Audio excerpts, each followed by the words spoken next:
인간관계 중 가장 어려운 사이는 어떤 관계일까요?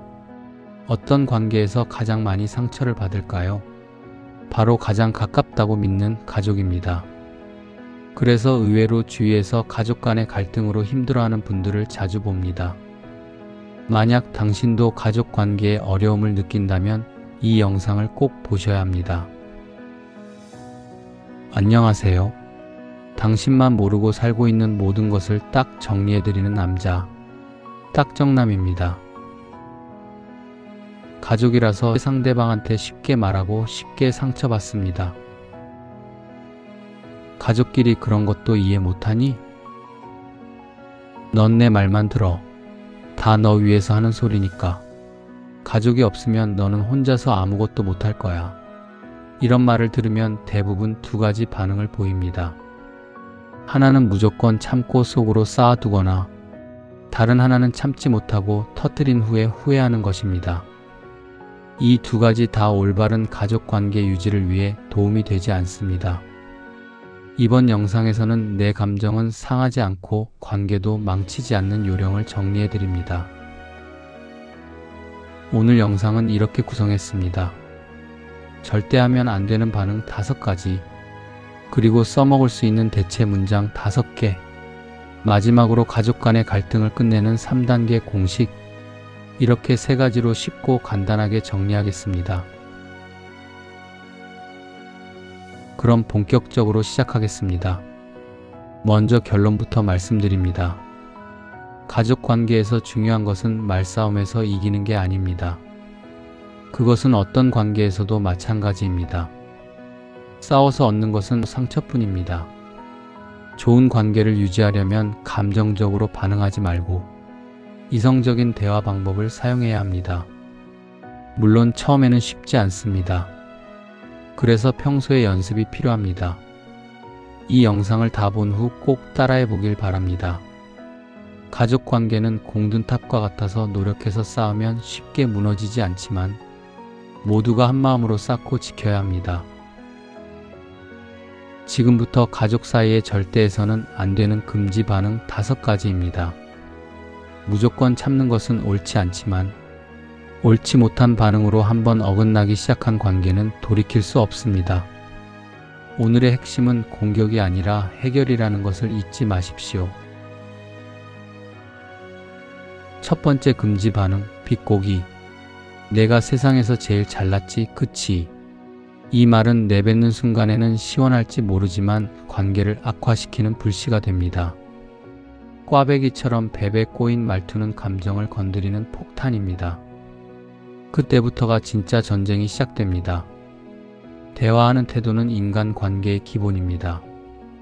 비꼬는 말을 듣는 순간부터 상대방의 마음은 다치고 관계도 꼬입니다.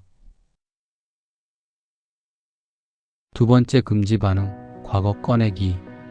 내가 그때 그랬잖아. 기억 안 나. 지난 과거의 소환은 불에 기름을 붓는 격입니다. 현재의 시시비비를 가리는 것은 물 건너가고 예전의 싸움으로 크게 번집니다.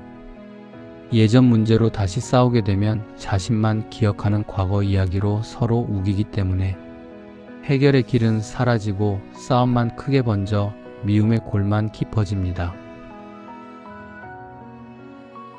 세 번째 금지 반응, 인격 비하하기. 너는 원래 그런 사람이야. 사람 자체를 공격하면 더 이상의 대화는 의미가 없어집니다. 가까운 사이일수록 범하기 쉬운 실수입니다. 본인이 상대방을 잘 안다는 착각에 함부로 단정하고 폄하합니다. 특히 부모가 자녀에게 저지르는 잘못 중 하나입니다. 인간관계에서 위아래는 존재하지 않습니다. 당연히 갑과 을도 없습니다. 수평적인 관계로 상대방을 대해야 원활한 소통이 가능해집니다.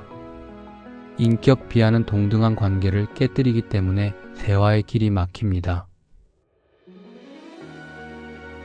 네 번째 금지 반응, 말 끊고 큰 소리치기. 목소리가 큰 사람이 이긴다는 무식한 말이 있습니다. 싸움에서 진정 이기고 싶다면 생각과 이해심을 키우는 것이 먼저입니다. 그리고 상대방을 향해 귀를 크게 여십시오. 그래야 상대방이 고개를 조아리고 당신을 따르게 됩니다. 상대방을 당신 편으로 만드는 방법은 먼저 상대방의 말에 귀를 기울이는 것입니다. 그것이 바로 어른으로서 진정한 권위를 인정받는 것입니다. 5번째 금지 반응, 침묵으로 대화 회피하기. 화가 났을 때는 입을 닫은 채로 잠시 감정을 추스르는 것이 좋습니다. 각자 시간을 가지면서 생각을 정리하는 것도 지혜로운 방법입니다. 그러나 침묵으로 일관하는 시간이 길어질수록 오해의 골은 깊어지고 관계는 골마서 터지게 됩니다. 어떤 관계든 지속적인 대화를 통해 서로 솔직한 마음을 주고받고 소통함으로써 문제의 실마리도 찾아야 합니다. 지금까지는 반드시 피해야 할 금지 반응이었습니다. 반대로 어떤 태도로 어떤 내용의 말을 해야 할까요? 총 5가지로 깔끔하게 정리해 드리겠습니다. 무엇보다 천천히 짧게 또박또박 말하는 게 핵심입니다. 그럼 첫 번째, 올바른 대화 문장입니다. 그 말은 듣기에 좀 불편한데, 여기서 포인트는 절대로 상대를 공격하는 말투가 아니라 솔직한 현재의 감정을 전달하는 것입니다. 상대를 비난하지 않고 감정도 건드리지 않되 대화 내용에 대한 선을 확실하게 긋는 것입니다. 두 번째, 올바른 대화 문장입니다. 좋은 뜻인 건 알겠는데 표현을 조금만 부드럽게 해줘. 가족이라는 이유로 내가 널 위해서라는 말을 자주 합니다. 물론 그 마음을 어느 정도는 인정하지만 표현 방식을 바꿔달라는 요청을 분명하게 해야 합니다. 상대방도 잘 몰라서 하는 말실수일 수 있습니다. 좋은 관계를 위해 서로 맞춰가는 과정이 꼭 필요하다는 것을 잊지 마세요. 세 번째, 올바른 대화 문장입니다. 그런 식의 말투는 내게 큰 상처가 될 수 있어. 대화 내용보다 거칠거나 무시하는 말투 때문에 상처받기 쉽습니다. 이 역시 말하는 사람은 잘 모릅니다. 상대방이 편해서 톤 조절을 못하고 함부로 말할 수 있습니다. 그럴 때는 확실하게 짚어주는 것이 필요합니다. 말투에는 상대에 대한 마음가짐도 들어 있습니다. 예의 있게 말하려는 노력만으로 관계 개선에 큰 도움이 됩니다. 네 번째, 올바른 대화 문장입니다. 그 부분은 내가 먼저 결정하고 필요하면 그때 상의할게. 상대방의 간섭이 심할 때 쓰는 말입니다. 충분히 자신의 독립성을 유지하면서도 예의를 지킬 수 있습니다. 오는 말이 고와야 가는 말이 고운 것이 아니라 먼저 상대방한테 고운 말로 다가서는 것이 현명한 자세입니다. 5번째, 올바른 대화 문장입니다. 우리 이 이야기는 10분 정도 쉬었다가 다시 하자. 말싸움으로 서로의 감정이 격해질 때는 대화를 중단할 수 있어야 합니다.